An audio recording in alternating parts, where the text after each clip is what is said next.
Hello student, नमस्कार। मैं हूं विजय सर और आप देख रहे हैं हमारे यूट्यूब चैनल विजय दिवाकर में आपका स्वागत है।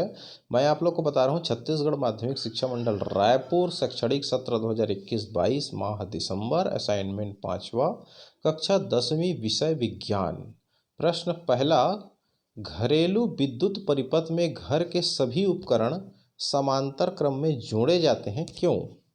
ब प्रश्न है, एक घर में प्रतिदिन 40 वाट के 4 बल्ब 5 घंटे, 60 वाट के 2 बल्ब 6 घंटे और 80 वाट के 3 पंखे 6 घंटे चलते हैं, तो इस घर में एक महीने में बिजली का कितना खर्च आएगा यदि 1 यूनिट का मूल्य 50 पैसे हो? तो यहाँ पर आती है उत्तर अ। घरेलू विद्युत परिपथ में घर के सभी उपकरण समांतर क्रम में जोड़े जाते हैं, क्योंकि समांतर क्रम संयोजन में तुल्य प्रतिरोध संयोजन के न्यूनतम प्रतिरोध से भी कम होता है। जैसे जैसे अधिक उपकरण जुड़ते जाते हैं, धारा प्रवाह के लिए अधिक पथ बनते जाते हैं, जिसके परिणाम स्वरूप तुल्य प्रतिरोध बहुत कम होता जाता है और तुल्य धारा बढ़ती जाती है, जिस कारण सूचक बल्ब की रोशनी बढ़ती जाती है। अतः घरों में घरेलू विद्युत परिपथ में घर के सभी उपकरण समांतर क्रम में जोड़े जाते हैं।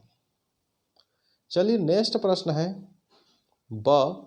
40 वाट के 4 बल्ब 5 घंटे तक जलाने पर एक महीने में खर्च ऊर्जा बराबर, सूत्र है विद्युत उपकरण की संख्या गुणित विद्युत उपकरण की शक्ति गुणित समय गुणित दिनों की संख्या भागित 1000 इक्वल टू 4 गुणित 40 गुणित 5 गुणित 30 बटे 1000 बराबर 4 गुणित 40 गुणित 5 गुणित 30 बटे 1000 में 0 नीचे का ऊपर का काट दिया। 4 गुणित 4 गुणित 5 गुणित 3 भागित 10, इसको सॉल्व करेंगे। 4 गुणित 4 गुणित 3 भागित 2, 2 एकम 2, 2 दूने 4, 2 चौकाट 8 तिया 24 यूनिट। इसी प्रकार 60 वाट के 2 बल्ब 6 घंटे तक जलाने पर एक महीने में खर्च ऊर्जा बराबर विद्युत उपकरण की संख्या गुणित विद्युत उपकरण की शक्ति गुणित समय गुणित दिनों की संख्या बटे 1000 बराबर 2 गुणित 60 गुणित 6 गुणित 30 बटे 1000।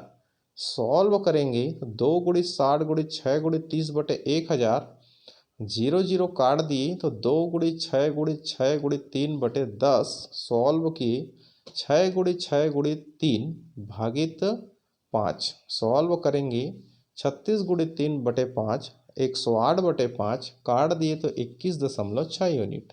इसी प्रकार 80 वाट के 3 पंखे 6 घंटे चलते हैं, तो 3 गुणित 80 गुणित 6 गुणित 30 बटे 1000 बराबर 3 गुणित 80 गुणित 6 गुणित 30 बटे 1000 बराबर 3 गुणित 8 गुणित 6 गुणित 3 बटे 10, कट गया 0 ऊपर का नीचे का, तो 24 गुणित 6 गुणित 3 बटे 10, 144 गुणित 3 बटे 10 बराबर 432 बटे 10 बराबर 43.2 यूनिट। अतः एक महीने में बिजली खर्च 24 unit plus 21.6 unit plus 43.2 unit बराबर टोटल 88.8 यूनिट। एक यूनिट का खर्च मूल्य 50 पैसे या 1/2 रुपये है, तो 88.8 यूनिट का खर्च मूल्य 88.8 गुणित 1/2 सॉल्व किए तो 44.4 रुपये प्राप्त होगा। इसी तरह से नेक्स्ट क्वेश्चन देखिए। प्रश्न दूसरा, आपके एक सूचना है कि आपको हर सब्जेक्ट के असाइनमेंट के उत्तर में वीडियो डिस्क्रिप्शन बॉक्स में लिंक डाल दूंगा, वहां से आपको सारे सब्जेक्ट के आंसर मिल जाएंगे।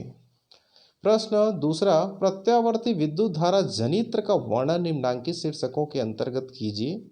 पहला पॉइंट है नामांकित तारीख, दूसरा पॉइंट है सिद्धांत। ये चित्र आप लोग को बनाना है, बहुत ही स्वच्छ चित्र है, सही चित्र है। ऐसे ही चित्र आप लोग को बनाना है जैसा कि आप स्क्रीन पर देख रहे होंगे। ये चित्र आप अच्छे से बना लीजिए प्यारे बच्चों। ये चित्र को बनाने के उपरांत आपको इसका सिद्धांत लिखना है। सिद्धांत ये है विद्युत जनित्र विद्युत चुम्बकीय प्रेरण के सिद्धांत पर आधारित है।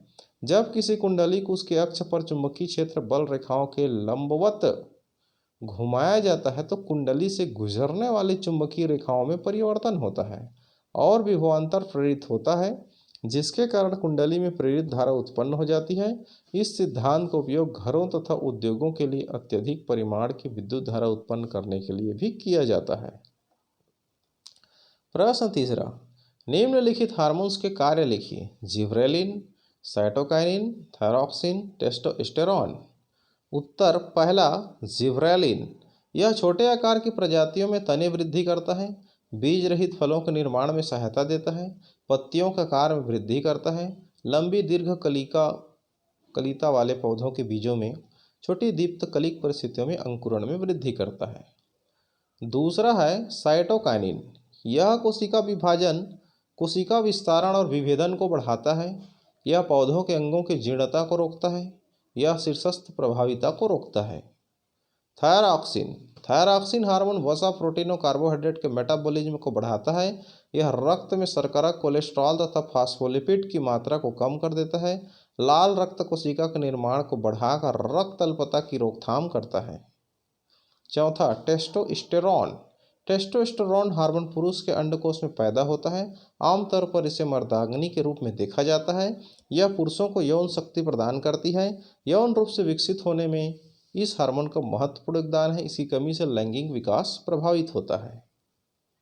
विशेष सूचना, आप सभी प्रिय स्टूडेंट से निवेदन है कि हमारी चैनल पर आपको सभी विषय के असाइनमेंट उत्तर और बोर्ड परीक्षा में आने लायक सुपर मोस्ट एमपी प्रश्न का वीडियो हल मिलेगा।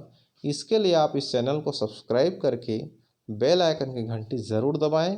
कक्षा 8वीं, 9वीं, 10वीं, 11वीं, 12वीं में वार्षिक परीक्षा में आने की पूरा गारंटी वाले प्रश्नों का सेट और उसका उत्तर प्राप्त करने के लिए सब्सक्राइब करें एवं डिस्क्रिप्शन बॉक्स में टेलीग्राम लिंक है, अवश्य ज्वाइन करें। आपका गुरुदेव विजय सर। प्रश्न चौथा, युग्मनज क्या है? सेकंड है, मादा जनन अंग का स्वच्छ नामांकित चित्र बनाइए। युग्मनज क्या है? उत्तर, जब दो युग्मक कोशिकाएं लैंगिक प्रजनन के द्वारा संयुक्त होकर जिस कोशिका का निर्माण करती है उसे युग्मनज या युग्मज या जायगोट कहते हैं। बहुकोशिकीय प्राणियों में युग्मनज ही भ्रूण का आदि रूप है, माने शुरुआती रूप है। दूसरा, मादा जनन अंग का चित्र बनाना है। अंडवाहिका, फेलोपियन ट्यूब है, यहाँ पर आप देख सकते हैं, ये चित्र है। आप इस चित्र को अच्छे से बनाइएगा, जैसा कि आप स्क्रीन पर देख पा रहे होंगे। इस चित्र को स्वच्छ नामांकित चित्र आप लोग को बनाना है। ये है मादा प्रजनन अंग का स्वच्छ नामांकित चित्र। अब आती है प्रश्न पांचवा। पहला, क्या आंवल गर्भ में पल रहे बच्चों के लिए अनिवार्य है? क्यों? सेकंड है, मनुष्य कोशिकाओं में कितने गुणसूत्र पाए जाते हैं? उत्तर पहला, हाँ, आंवल गर्भ में पल रहे बच्चों के लिए अनिवार्य है, क्योंकि गर्भाशय में बच्चे के शरीर के गठन में 32 कोशिकाओं से बनी बाहरी परत से बने मार्ग आंवल प्लेसेंटा से मां के शरीर से संबंध स्थापित होता है और अंदर की कोशिकाओं से बच्चे का पूरा शरीर आंवल के द्वारा भोजन, पानी, गैसें इत्यादि मां से बच्चे तक पहुंचते हैं। सेकंड बिंदु है, मनुष्य कोशिकाओं में कितने गुणसूत्र पाए जाते हैं? तो उत्तर है, मनुष्य कोशिकाओं में गुणसूत्रों की संख्या 46 होती है, जो 23 के जोड़े में होते हैं। इनमें से 22 गुणसूत्र नर और मादा में समान होते हैं। इन्हें सम्मिलित रूप से समजात गुणसूत्र कहते हैं। 23वें जोड़े के गुणसूत्र स्त्री और पुरुष में समान नहीं होते, जिन्हें विषमजात गुणसूत्र कहते हैं। Subscribe our channel for all subject assignment. Board exam के लिए सुपर मोस्ट एमपी प्रश्नों के वीडियो हल प्राप्त करने हेतु हमारी चैनल को सब्सक्राइब करके बेल आइकन की घंटी ज़रूर दबाएं।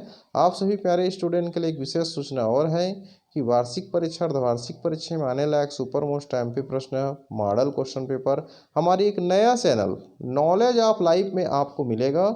ये जो नॉलेज ऑफ लाइफ चैनल है, इसको आप सब्सक्राइब करके बेल आइकन घंटी दबा लीजिए, ताकि आपको इसमें मॉडल क्वेश्चन पेपर का सॉल्यूशन भी मिलेगा। साथ ही इस चैनल में मैंने कक्षा 10वीं के बोर्ड परीक्षा के सुपर मोस्ट एमपी क्वेश्चन वाला मॉडल क्वेश्चन पेपर का पूरे 6 सब्जेक्ट का क्वेश्चन पेपर मैंने डाल दिया है, आप देख सकते हैं। और उसका आंसर भी बन रहा है, वो भी आपको मिल जाएगा। इसलिए आप चैनल नॉलेज ऑफ लाइफ को बिल्कुल सब्सक्राइब करें और बेल आइकन घंटी ज़रूर दबाएं। नीचे आपको डिस्क्रिप्शन बॉक्स में लिंक मिल जाएगा बहुत से मॉडल क्वेश्चन पेपर का, उसको आप जा करके खोल लीजिए, देखिए और उसका लाभ उठाइए। Thank you. ध्यान रखें, जब भी आप मॉडल क्वेश्चन पेपर को लिखेंगे या नोट्स बनाएंगे तो उसको आप अपनी सब्जेक्ट वाइज अलग अलग बनाइए, ताकि उसका आंसर आपको हमारी चैनल से अलग अलग सब्जेक्ट का लाइन से सीरियली हम आपको देते रहेंगे। भले हम कम क्वेश्चन का सलूशन बताएं, लेकिन एक वीडियो में सारे क्वेश्चन का आंसर तो नहीं आएगा, इसलिए हम हो सके तो एक वीडियो में 4 या 5 क्वेश्चन का सलूशन आपके लिए तैयार करके समझाते हुए वीडियो बना रहे हैं। इसलिए आप बिल्कुल हमारे साथ चैनल को देखते रहिए।